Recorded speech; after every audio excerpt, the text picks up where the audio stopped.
Okay, we're live here with Vanessa Trento. Welcome, Vanessa. Vanessa is a sinologist with an impressive background in contemporary art, design, luxury, and PR. She lived in China from 2004 to 2012, working across Beijing, Shanghai, and Hong Kong, where she honed her expertise in art advisory, curatorial gallery management, PR marketing, media relations, and VIP relations. Her career spans business development, sales management, curatorial practices, and art advisory, with experience across Asia and the USA and Europe. Now based in Perth, Vanessa is fluent in 5 languages: English, Mandarin, Spanish, French, and Italian. Beyond the art world, Vanessa has studied Buddhism, Taoism, and East Asian studies, traditions, exploring how they've shaped artistic expression and cultural identity throughout history. In this conversation, we'll dive into her experiences in the Chinese art scene, her take on current art trends, and what excites her in the contemporary art world today.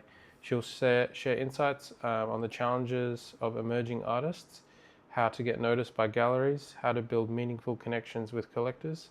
Plus, we'll explore how religious influences like Taoism and Buddhism continue to shape art in Asia, and unpack the significance of blue chip galleries in the art world.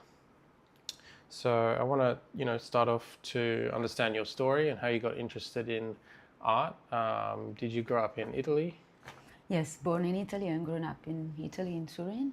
And then I studied university in Venice. So I moved to university, yes, when I was 18, 19, study. And I decided to study Sinology, so East Asian studies, with a focus on philosophy and religion, but also art. It was the main focus, and classical Chinese. So you started off studying sinology. That was you wanted yeah, to do that from the beginning? Study my interest when I was young. But when you start, university, you don't have a clear idea where you're gonna go. But I always loved philosophy and anthropology of religion, and I was more interested studying language in high school. So my interests were in knowing different culture. Far from just the Western perspective of how philosophy is intended. So I was fascinated by Hinduism and Buddhism and Taoism, and so I was, fascinated by more East Asia. So I decided to study something different in a linguistic perspective, but also in terms of cultural perspective and historical perspective. So that's where I started. I started to study East Asian study as a main curiosity and interest, but I was young, so I didn't know what would unfold for me in the future. It was just like more based on curiosity of knowing different culture from far from just the Western perspective in school of thoughts, and including art as well and vision. So do you know what sparked that curiosity for East Asian philosophy?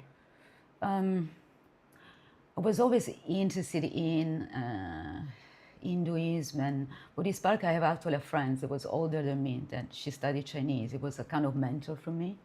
And I was look at her like, I was fascinated by her, so just like interested in what she was studying. I was like younger in high school. So when I decided to say, okay, I study maybe philosophy, then I say I have a linguistic background. So why I don't explore something different? That was like probably through these close friends of mine that was older than me. They were Italian? Italian, yes. Yeah. At that time, I have to say, not many Italians were interested in study East Asian studies, so there were not so many people study the subject. Then, by coincidence, at the same time, then China became like one of the booming economy and everything. So it became the center of interest from a Western perspective. But at that time, there was not so many people interested in East Asian study or sinology or study, And what about art? Did your interest in art come after studying sinology? But no, I was during university time, during the 20, the interest in art developed further because you know better, your interest. In general, I was interested in different kind of art, not only visual art, but also performative art. Was interested in cross-discipline. And of course, I was based in Venice when I was young. So Venice Biennale is one of the greatest institutions. So living in Venice as a young student in university there, you breathe through the Venice Biennale, so the interest in arts, and you have access as well when you're young to work for a different pavilion, and I was studying Chinese, so I worked for the Taiwan pavilion, Singapore pavilion, doing different biennale. So it was already an interest in art and a cross-disciplinary approach. But it was only when I went to China to stay a little bit more than just a few months and study that the interest in arts grown because of also the situation in China. At that time, there was like the golden time of booming of Chinese contemporary art. It was very fascinating, so that's why I decided to stay, and my interest developed even more. So from philosophy, anthropology of religions, actually more focus on contemporary art. Yeah, that is also, has a lot of connection with, especially in East Asian study and Chinese contemporary art, there is a lot of connection with certain tradition and not only contemporary concern issues. So. When did China sort of open up for tourism and that sort of thing? Actually, I forgot. I forgot when opened up for tourists. But there was a moment that was not allowed into in the 90s. There was a moment and then they were allowed to, discover. And I think in 2000, I totally forgot the date. I think 2000. Mm. But I forgot. I don't remember the exact day. Oh, okay. But when you went there, that was when... when I was there, yes, it was starting then, still, I don't remember, it was like traveling. I don't remember exactly, so probably it's better if you look into, but it was a moment that, they're starting to, open up. Chinese started to open up with group tourism and then, becoming more sophisticated in the way of traveling. When I was there in the early 2000s, it was when... So you were like witnessing this change when you were there? The change I was witnessing is the birth, but the growing of Chinese contemporary art, because I was based in Beijing, and Beijing was at that time, in the early 2000s, they say the place of birth of Chinese contemporary art and the epicenter of contemporary art. Shanghai as well was growing as well, but in terms of, at that time, gallery presence, artist studio, art space, it was Beijing, the epicenter. And there was a lot of attention from the West, from institutions, from all around the world, art professional, collector, patrons, they were all interested in discovering the Chinese contemporary art scene. It was very prolific, very diversified, but it was like a moment of, it was a moment of change. So it was a moment of excitement, and there was a lot of conversation, a lot of energy. So myself as an expat and other friends, Italian friends of, foreign friends, Chinese, that living there and working the arts, it was a moment of, when even going to an art exhibition, it was more participatory in terms of like performative art, because obviously the situation of China, or censorship and stuff, and it was a lot of like multidisciplinary approach with media, artist-focused installation, painter, and it was interesting to know the artists and go to studio visit and spending time drinking tea and have a conversation. So it was a community. It was like a very unique community, and it was the time where now it's become a little bit. It's been a long time without going back to Beijing, but 798 it was like. It was an old military factory, and then it started to be utilized in the early 2000s. Everything changed, so artists were living there. There was gallery space, and then also some international galleries started to open there. So it was just like kind of an artist community. There were other, like Cao Chendi opened later with Ai Weiwei was leaving, but it was like a moment of great debate, exchange, and also a moment of starting this connection between East and West, and starting this conversation open up. So it was quite interesting. And who was interested in buying that art at the time? Was it within China itself? Was it mostly like the US was interested, or Europe, or? At that time, there was quite a few, not a few, the big collectors. So we're talking about collectors from Europe, collectors from US. Our patrons, so founder of museum, come to visit. So we have delegation of Victorian Albert Museum, the Tate Gallery. So there was a lot of, Just because it was opening up at that time. it So was if opening up. There was so it was curiosity as well. So there was collectors' interest to see these new emerging artists, and I would say majority foreigners there.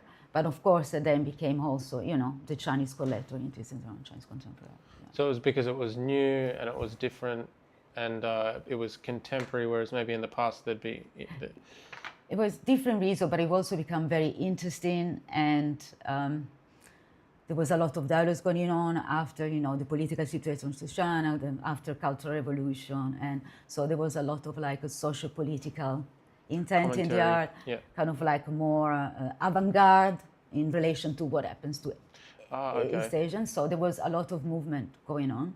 So, and it was actually very prolific, very, very, very interesting. It was a moment also Europe was going a little bit not so energetic from that perspective. So there are many reasons why. But it was like also the country was booming in economy. So it was a center of attention of discovering new, So it was a time of a lot of change, and people were interested in the contemporary art because they were interested in the reflection of what these young artists were feeling at the time. Yeah, the reflection of what I want to say, voices, raising voices, I would say, and also for them, they were away.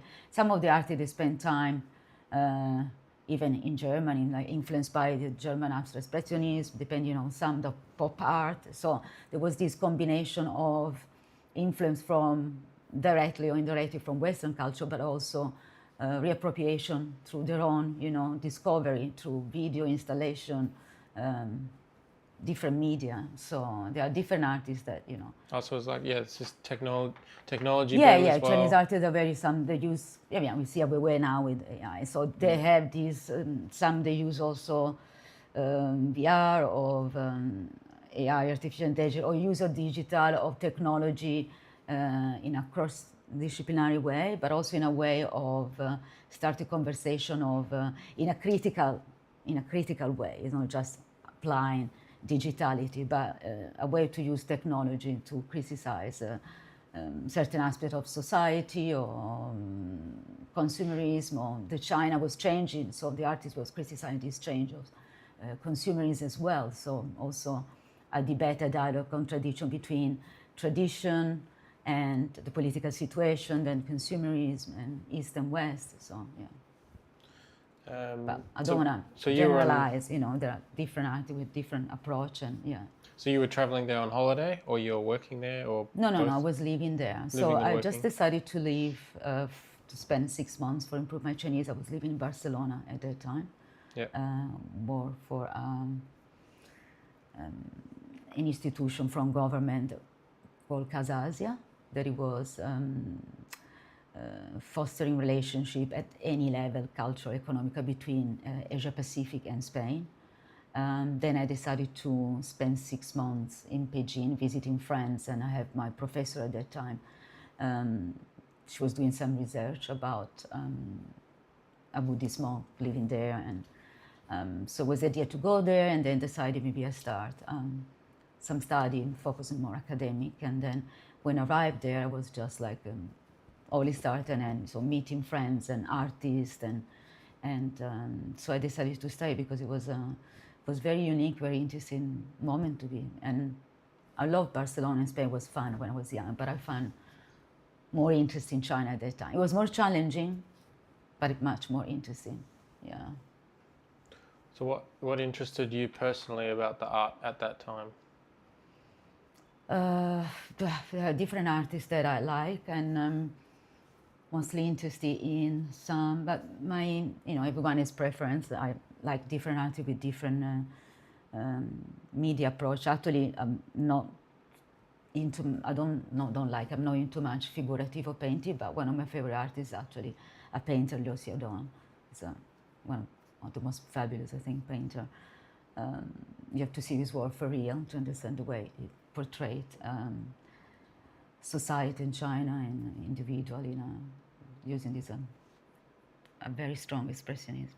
But what fascinated me the most, it was more artists that use multimedia, multidisciplinary approach. So they have well-known artists, so they're big names like Tsai Wu-chan and Buddhism, I really like conceptual art, so also I'm coming from a background, I'm Italian from Turin, from arte povera in the 1960s and 70s. So I appreciate art that is really conceptual with also certain satirical and irony value in the way perceived in art. Some Chinese artists also use performative aspect and mixed media in a different way, less in a sober way, but it's also more about using recycled material, objects, and installation and performative aspect to make some statement and raising voices about different, we have a lot of artists at different thematics, so I cannot go through every thematic, but belonging, identity, displacement, so that I found very interesting. But it was very prolific, however, like a lot of artists like established and emerging at the time. They now are established artists, but yeah, and it's also more the conversation that you have with the artists, going to the studio and having this long conversation, understanding what they're doing and what they're doing, and so it's just more. The approach was more like also part of daily life of learning things. Yeah. And after China, where did you go next? After China, I went. Well, there was a period in San Francisco, but just a short time, because of personal reason, my husband. But then we went back to Shanghai. So after Beijing, I went to Shanghai, and still in like from 2009, 2010. Also, Shanghai is like a different vibe. Still changes. So Beijing was more the epicenter where there were still like artists, also some very established artists that lives and based in Shanghai. But at that time, most of the art scene in a cultural way was Beijing. At Shanghai at that time there was Shanghai that is still there, and they also have a base in Beijing now by Lawrence Selbing, one of very progressive experimental art gallery, and Perlam that is trying based also in Hong Kong, not only in Shanghai, and has been a pioneer in pushing boundary between East and West, and supporting also abstract artists, especially abstract artists, and then at the time they were starting, private museums were starting to open. Now the situation is different, it's changing. So. And maybe for those who don't know, could you explain 789 Art District? Yeah, so 798 Art District was previous, I think it was a military, I don't remember, but a state-owned factory. And was 7 and 8, I think it was part of a bigger complex called 718. So it was like previous military factory, and then in the 50s, and then later, like in the early 2000s, this 7 and 8, it was like old factory warehouse, was utilized by different artists and art dealer or people in the art curator. So they start to develop this kind of art community. So there were like a different space and shop and cafe. It was also becoming a touristic attraction in a way, but there were like artists living there. There was own studio there, and there was the Long March space, the Beijing Commune that is still there, and then some gallery start to open up there, Tokyo Project. So it was like an art community with art space, foundation, commercial gallery, and where the majority of artists, different artists, have their own studio. And was a place also where one of the most well-known collectors of Chinese contemporary art, Uli Sig, that was ambassador, was vice ambassador at the time in China, he had his own like house as well, either apparently living surrounded by this art scene. This was 7 and 8, so, and different opening, exhibition, art talk. This also was a bookshop only focused on art, contemporary art. So it was just like a kind of art center, like a big community art center. So 798. 798. 798. It was like a northern eastern part. So why was this district 798 significant for China?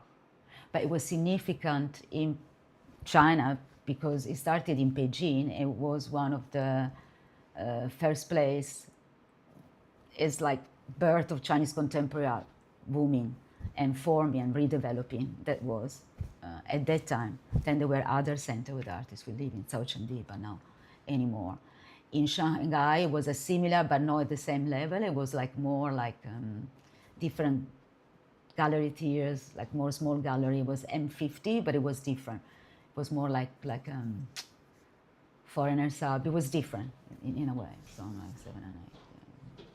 Yeah. And what was, I guess, were you looking at kind of ancient Chinese art at the time, or your interest was more contemporary? No, I was interested in contemporary. Contemporary? Yeah, I have certain like interest in certain kind of like say modern art. No, I was interested more in contemporary. Yeah. Because how have the influences in China kind of shaped the art? Because I think as you said, in the 2000s, it was more like political change. Yeah, but even before, in the late 90s. Before that was more like a reflection of sort of like the kingdoms in China. Yeah, it's different. I mean, it's very complicated to go through the phase of Chinese change it. But in terms of Chinese contemporary art, some artists that were focused on, in an ironic way, on the propaganda, on, figure of Mao Zedong, or like a pop art applied to, certain icon of Chinese society or politics. Other artists, quite a few artists, they use tradition, reinterpreted use of tradition, like, as I explained, like Chinese abstract artists. One is Zhu Jinshi, was inspired by the German abstract expressionists, but still the contents is inspired by element of Buddhism or Taoism. In his installation, he has this installation using rice paper. It's called the Time Bot. I forgot the name of this installation. So artists were, not all the artists, but most of the artists, they were still going back to their own tradition, philosophical tradition or cultural tradition, and calligraphy can be an example, and then deconstruct or reinterpret in a contemporary way, or through technology or influence of Western culture. Certain artists using, like, in ironic way, the Chinese calligraphy and the way the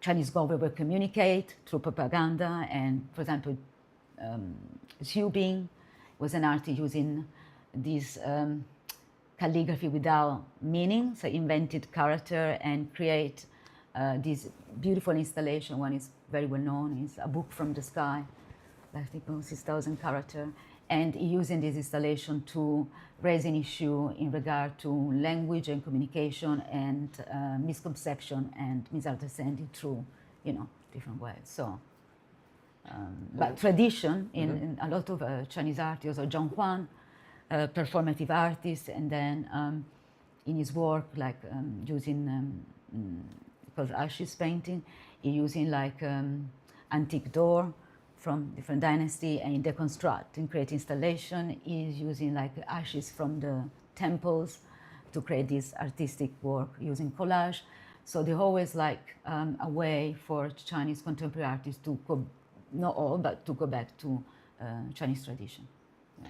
And after Shanghai, was it Hong Kong? You went to Hong Kong as well? No, when I was in Shanghai, I was going often to Hong Kong, and the gallery I was working for opened in Hong Kong. I think it was 2011. So the situation changed and shift what in Hong year Kong was with this? a lot of gallery. I think it was around 2010, 2011. 2011 was when, like, I think it was when Gagosian opened in Hong Kong, and then there came different international gallery, Perlem galleries, and then other gallery later. They will do a lot of very, blue chip galleries start to open a base in Hong Kong. And I think around 2010, 2009 was when actually things changed in Hong Kong. And it started to become more like an art and cultural hub. So it was that during that time that Hong Kong started to shift and transforming in a more like, also the epicenter of the art market. What is a blue art chip market. gallery?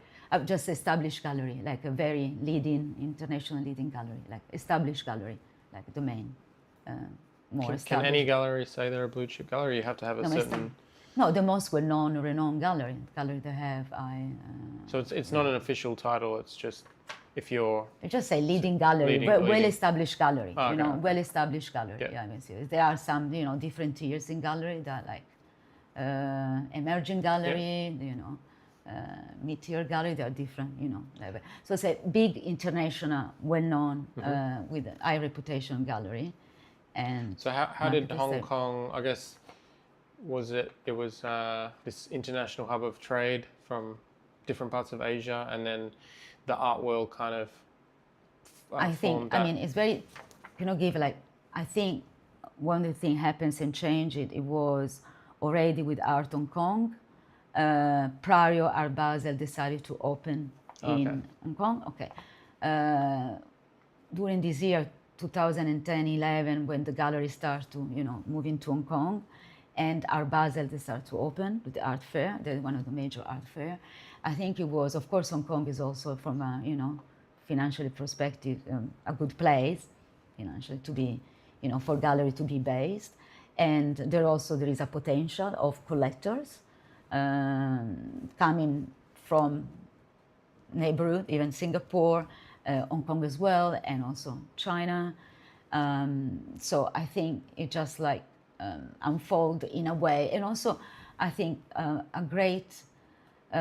of the great things happened is also with one of the main collector in Hong Kong, Adrian Cheng, that is also the owner of the K11, founder of the K11 Art Foundation.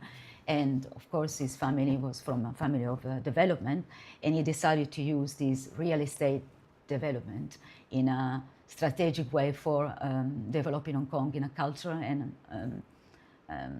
or also artistic way. So it was through his, you know, retail and the art mall and cross discipline between, you know, art and design, create an art foundation, also create residence program in Wuhan in China, dedicated to emerging artists. So it was through his very high power of real estate and developing the city that he decided to also to change and contributed to change the cityscape into Hong Kong, not only as, you know, a financial or shopping destination luxury, but also as a place of culture and art interests. So that's what happened. So it was like a combination of things, I think, from my perspective. But of course, presence of Art Basel, a presence of a major art fair is an indicator that there is art market there. And also Hong Kong, compared to maybe mainland China, is less artists. So maybe not less creative, they're less, but there are also very interesting things happening from more, more fringe and so everywhere. So they are interested in happens in not just the art market, you know, where the commercial galleries are. But I think things are shifting also. It's becoming also an interesting place with, you know, the presence of M+ Museum, of course. But yeah, still, if you're talking about more the creative power artists coming from, is still, I think, mainland China. So Art Basel opening in Hong Kong, that was kind of the start of this shift for Hong Kong being the epicenter of the art world in Asia? It started a little bit before. That's why Art Basel decided it was start with one of the latest year of Art Hong Kong. And then with, the K11, it started, you know, simultaneously. I think Art Basel Hong Kong, I think, opened in 2013. So there was already in 2011 some gallery started to open there, and then Basel decided to invest in Hong Kong, and then other galleries during the year, 2016 Massimo De Carlo, Perth. So during the years, other galleries decided to open in Hong Kong. It's a strategic place to be, but you know, now we also have Seoul, and with Frieze, London, New York, major art fair decided to open. So Seoul means that there is an art market there. Yeah. And with this sort of new art market coming into Hong Kong, there was also the designer brand market for, you know, designer fashion items, that kind of thing? Because there's quite a big fashion market in Hong Kong as well. Yeah, there are quite a few. You're talking about designer from Hong Kong? Yeah, I believe a lot of people who, you know, not only collect art but also want to collect designer products in the fashion world, they from all over Asia, they come to Hong Kong because there's a big market for Are you Hong thinking Kong. about some certain? You're talking about not main luxury. You're talking about more like not mainstream, but more like Yeah, like luxury brands. You're talking about mainstream, or you're talking about more interesting high-end artists. Like yes, Hong Kong is a place where but also Shanghai. Yeah. There are also Shanghai.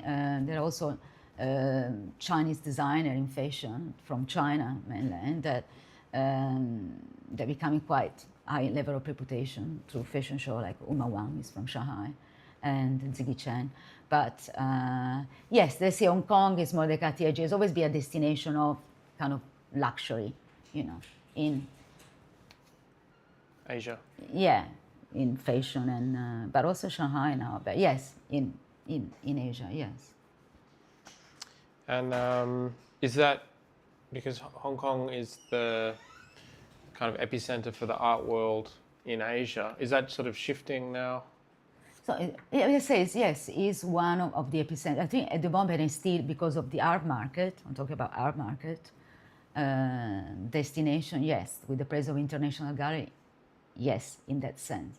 Then for other point of view, Beijing is still cultural epicenter from related to Chinese contemporary art, even if during the last few years it sometimes is shifting and COVID contribute. And then Shanghai is a bit different. It's more art market orientated.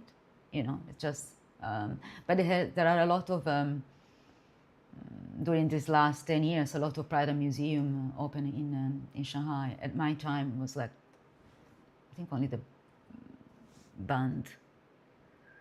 Yeah, I think it was the Band Museum, and then you have the Youth Museum, the Law Museum. So a lot of private museum open up in Shanghai, and also Shanghai, compared to Beijing, is more an attraction for the West Band Fair of Art and Design, and Art 021. So for art fair, it's becoming more. So they have different city with different, different situation. But at the moment, Hong Kong, I say, from an art market perspective, yes, it is still, quite influential in Asia, and Singapore is coming, as well with a. Have you traveled to Singapore and seen the art market there? No, recently. But I was working for art advisory based in Singapore. So through the work with them, I learned quite a few about not only the art scene, but also the Singaporean artists and Indonesian artists and Southeast Asian artists and the Malay archipelago. They're quite interested emerging artists as well. And so Asia has a lot to offer in terms of artists. And in Hong Kong, you're working for Pearl Lam Galleries? Yeah, I was based in Shanghai. I was traveling to Hong Kong. Oh, yeah. There was one Pearl Lam's artist. And then I have to move after a while. I have to move to Perth. And because of family reasons. So it was quite challenging time. Who are your favorite contemporary Asian artists at the moment? The contemporary Asian artists.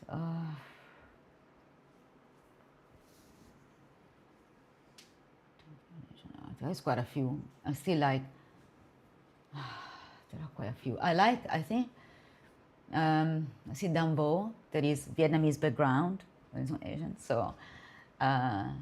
And he's working, focusing on installation and cultural heritage, contemplate his Vietnamese background. I think Dan Vo is based in UK, I forgot, but yeah, I love his installation. And but I always love some that are quite very well established artists, very important in the contemporary art scene, like Yang Fudong, video artist and photographer, Cao Fei, still good scene, is one of my favorite. Zheng Guogu, with art installation, Lin Tin Miao. They're all established artists, from Asian artists. I went to Hong Kong during the art fair last year. There was this interesting thing, known as Karachin. I forgot the name of the gallery. It was a Chinese emerging gallery based in Shanghai.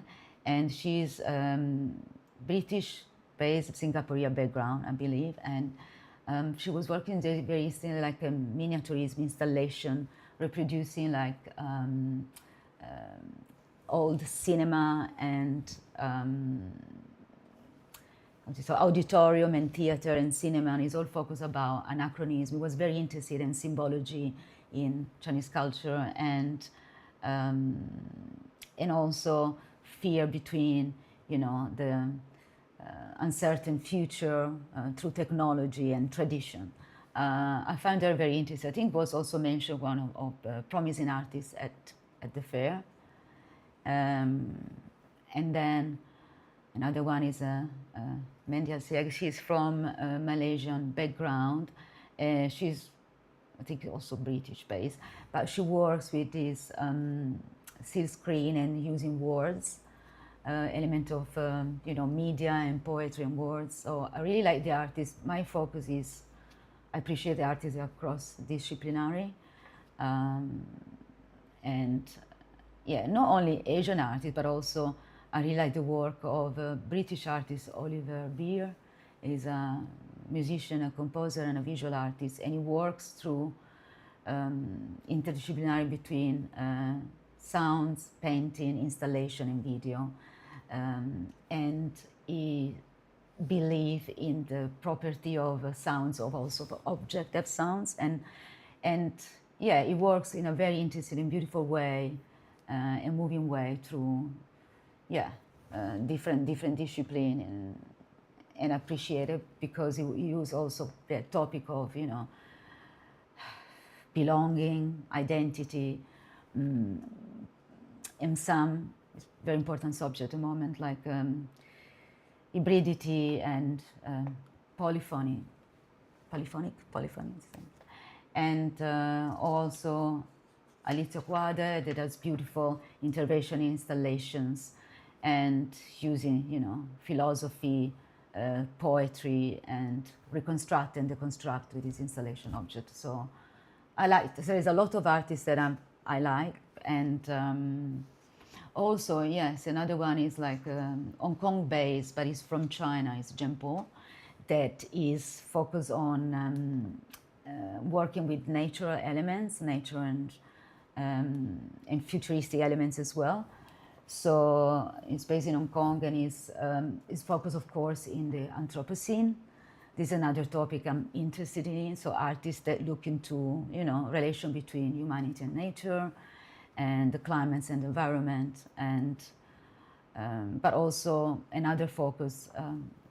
My personal focus at the moment is also on historical revisionism and post-colonialism. So artists that convey a message in relation to this topic, like Daniel Boyd, Australian artist, work in this reinterpretation of, you know, historical revisionism, First Nation artist, and he works also with not only with painting but with installation in mixed media about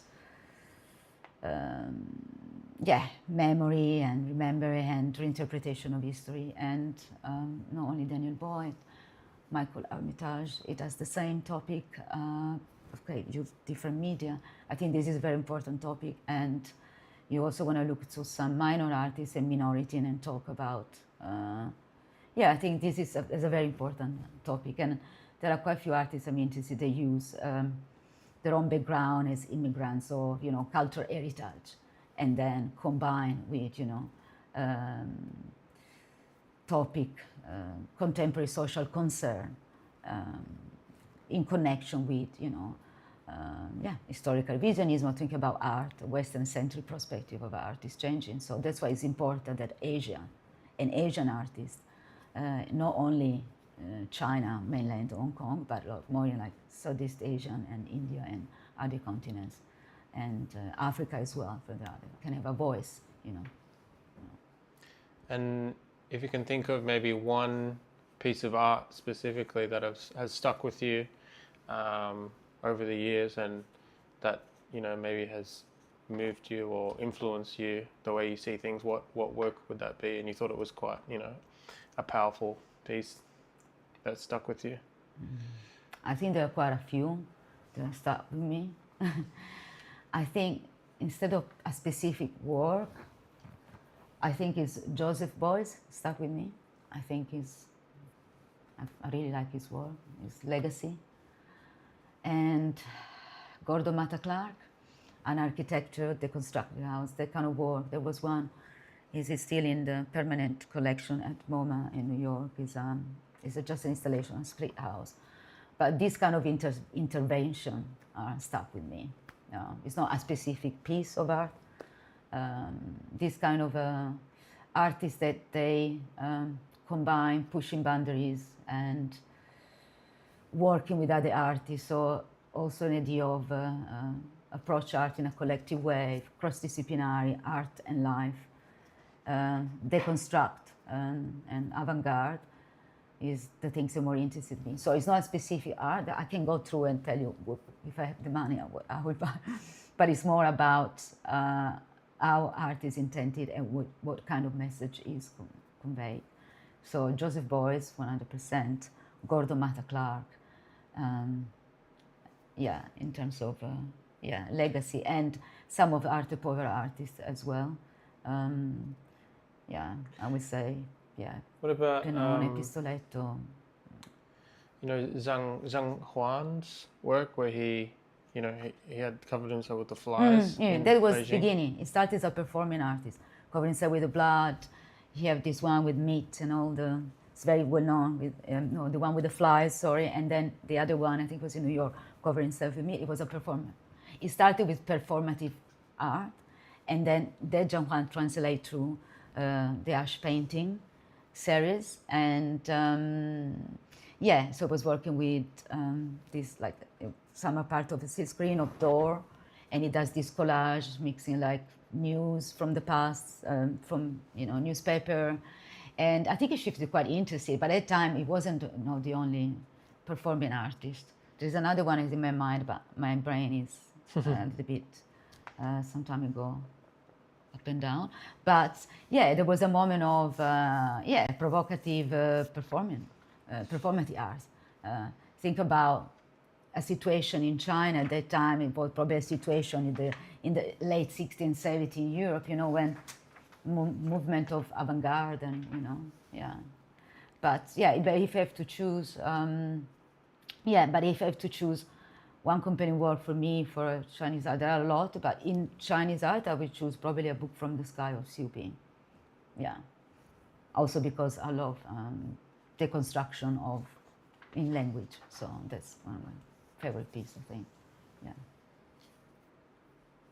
How did because the internet came in just in the 90s, and then how did that shift the art world, or the demand for art? Did that shift it much? Because I know now in today's age it's kind of, or you think in the internet doesn't really affect no, the internet of course help. All technology sometimes helps, sometimes it doesn't, depending as how you use it and the message you want to convey. Of course, with internet it changed the way to purchase art as well. And then during COVID is a way, COVID was also a reflection on things changing, to do certain purchases like but I still think that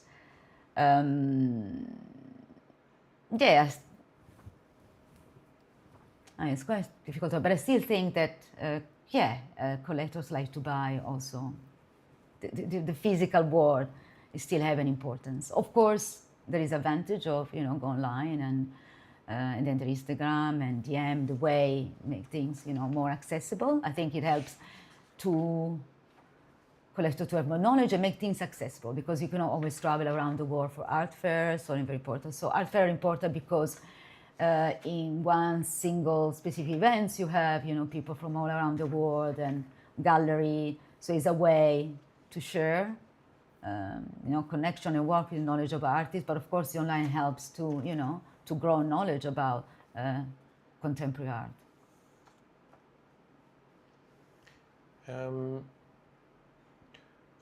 What determines the value of art today? Is it more craftsmanship, branding, demand at the time or? I think this is a difficult question. It's a bit too layered, these questions. I mean, what's the term? The value is like depending on, there are separate things. You go through the auctions from one side, the art market. Like I think it's complicated, but what are galleries? What are like the blue chip galleries looking for? Because for artists who maybe want as much as they can. No, sure. No, but I mean, the art market can be saturated, and you always have to be innovative. But what's determining the value? For me, more traditional perspective is history. I mean, history determines the value. Is art making values if it's situated in a specific historical context. Is history also that's the term that give the value of art through times. So. So if you want to be a successful artist, you need to reflect. That's a different. There are different things. It's kind of complicated. In a casual conversation is open up different layers, but there are different things. The art ecosystem and gallery and the auction house operate in different layers. They are part of our market. But if you're asking about, I also think, I believe that apart from the commercial value and monetary value, I think there is also an intrinsic artist value, and it's also art to make history become valuable. Artists and art and make history become valuable because it's about also a specific, it's the value in a specific cultural context, social context, and also art to convey a message that is, is a message that is kind of like a reflection of the time. A reflection of the time, but also avant-garde, revolutionary for their time. If you think about artists that make history, or the artists that are actually considered not unsuccessful, but considered very avant-garde pushing for boundaries. the time, pushing boundaries, convey a certain message, and they have to, you have to live a certain way. Think about, artists making history that, some they were not even understood at that time. If you think about certain movement of land art, when artists decontextualize from an artist studio, from a gallery or a museum, and it's transformed in something else, so there is no viewers, it's art per art. So there are different ways, the value. If you're talking about how artists need to, how difficult for a young and emerging artist to start, there are different steps, and it's not always in a linear way. I think what is important is education, but of course there are some artists that are self-taught and self-educated, and they don't have the opportunity, but there's still scholarship, I would say. But to go to certain school in visual art, that have a prestige, and also have you access to certain kind of art professional level of teacher, professor, and also if you go to certain kind of college, you have also accessibility through art professional or people in institution come to visit and see. So you already have an attention, It's also important in a CV, including Master of Fine Arts in certain school, the St. Martin College, Goldsmith Art School, and the China Academy of Arts in China, La Salle in Singapore. So certain kind of school, of course, they attract the attention of curator, museum, and art professionals. So easy to have access to certain opportunity. So I think certain kind of education is important, but it doesn't mean that it works for everyone, depending on, of course, personal situation. But also going through this kind of school is also a way. There are quite few, for example, in Australia, this Primavera, there is the Young Emerging Art exhibition organized by the Museum of Contemporary Art. So you have the opportunity in Perth, we have Pika doing the graduation show, and you have the attention, so also to go to, the right school with the right environment, have attention to be included in this kind of exhibition for emerging artists by well-considered institution is a good step for an emerging artist. And artist residency, I think also start with the right residency. Some residencies are very difficult to access, not every residency, but going to the right residency, do we have access to, get the attention of, the right people, the right curator, but sometimes it's always, be at the right place at the right time. And, but it's also, I think, important to, I think, for me, if you're an artist and you focus on certain kind of art and you don't want to compromise, going to certain gallery, they don't reflect what you are doing in terms of ethical or aesthetical value. And I also think that is also start with very artist-run space can be very interesting. In Perth, we have Cool Change. There are other examples. Art Space in Sydney started with the artist-run space and then became a very important center in pushing boundaries and helping emerging artists to be established today. Was experimental place. I think start depending on what you're doing, but start with very cutting edge, more pushing boundary, experimental plays. That kind of space. They get the attention sooner or later of the more material of institution of gallery that have a certain kind of impact. So I always recommend to go to something more edgy and not go through don't go to a gallery that is okay, commercially doing okay, but it doesn't reflect in the way you want to be represented, and so you want to be careful. You have to be a little bit audacious sometimes, networking. Also proposal for collaboration. I think collaborating group, to be in a group show in this kind. Example is the Seoul, Los Angeles based Very Small Fire, like artists Curator to do an exhibition program for them, and then emerging artists are now getting the attention of they say like leading gallery, more established gallery. So, and sometimes it's a process of pain. Sometimes it happens suddenly, sometimes it requires time, but it's like, I think at least to be resilient and just focus on something that you think has value, not commercial value, but other value. Yeah.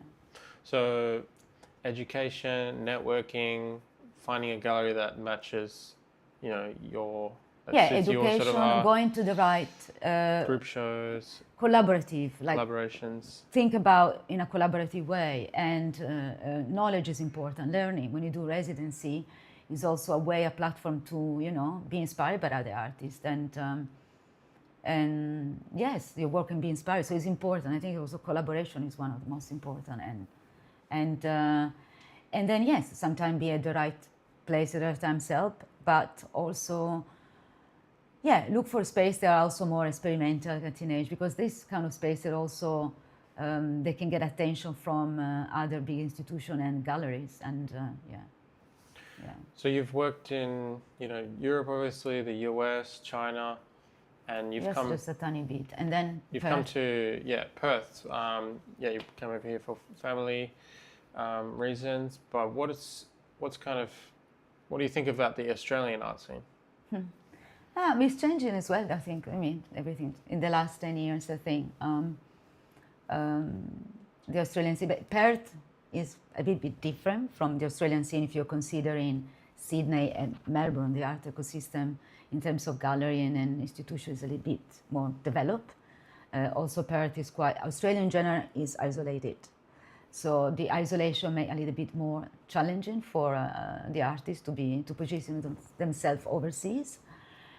Talking about that, I think also Art Basel again, in Hong Kong, the presence in Hong Kong. Of course, we have the Triennial in Queensland, Asia Pacific for a long time, and that at this, the presence of in Queensland help to create this connection between Asia Pacific in general, so Oceania and Asia, so Australia and Asia, and attention also international presence there. But our base in Hong Kong, I think, also helped to position Australian artists through the art fair and positioning them, you know, to international institution and collection. An example is the Encounters. They've been curated by Alexi Glass-Cantor. She was the previous director of the art space in Sydney, and she curated this exhibition program, and she's introduced different, you know, Australian artists, Tony Albert, other artists that were not so well known from, you know, in the international scene. So I think the president of the art fair helped to position also Daniel Boyd last year, and so other galleries that were interested to represent Australian artists as well. Also, I will say Sullivan Strumpf Gallery, that has a presence in Singapore and in Sydney, helped to create this connection, you know, position Australian artists and Singaporean and vice versa, and Woods Gallery, Singapore and Sydney again. So gallery with a presence in Asia and in Australia. I think that kind of presence help, you know, to position like the Australian artists. Perth is different. They are very good artists in Perth. It's just different because we don't have a very well developed art ecosystem in terms of commercial gallery, and in terms of institution, we have just like, you know, we have the Art Gallery of Western Australia, and then we have Pika that is like more pushing boundary, more, you know, experimental institution. But so we miss the kind of art market here. So it's developing, but Perth is very isolated. But hopefully things will change. But it's challenging. It was challenging for me to be based in Perth because. So are collectors looking at places like Perth for collecting art, and what sort of art are they looking at collecting? What do you mean, Australian collector? International collectors. Are international collectors looking at Perth? Not really. Too isolated. So international collector. International collector, depends on international collector. It's still not. I mean, probably there are some artists from Perth. There are some artists that left Perth, like Ian Strange. Yeah. And James Angus, they so left. You need to leave. You need to leave. You need to leave if you want to succeed here. No. And they're probably coming back again, you know. But there are artists like, they have a more international presence, like Abdullah, represented So maybe by Perth needs to have a big art fair here, just like Hong Kong. Yeah, it can Art be. Basel I should mean, come or to like Perth. something similar. I think you can, something similar for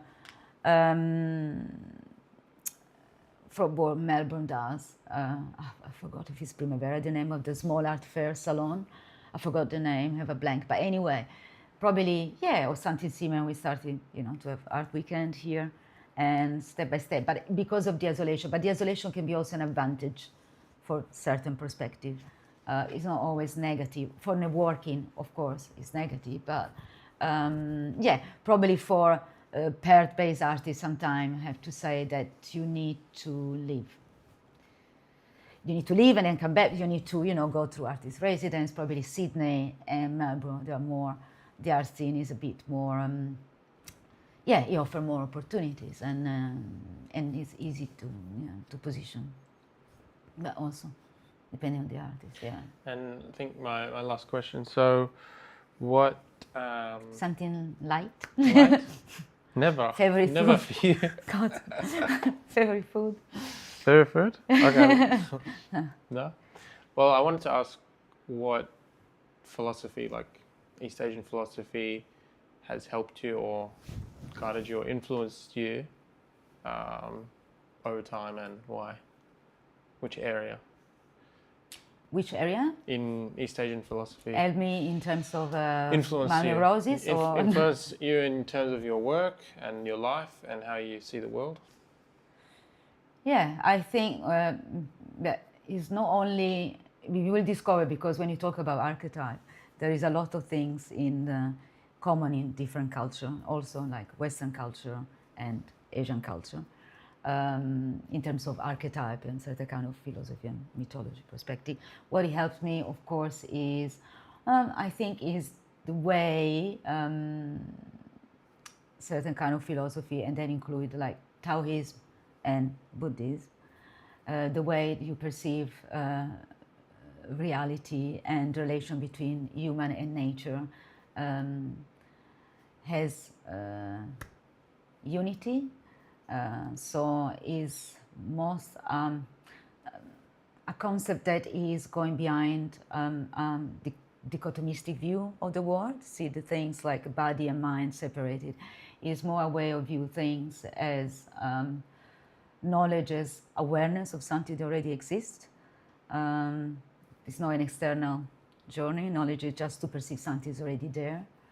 And also, yeah, the relationship between humanity and nature is not separated entity, microcosm and microcosm as one. And then, yeah, the essence of individual, the sense of the universe coincide. So I believe in this very holistic way of seeing reality.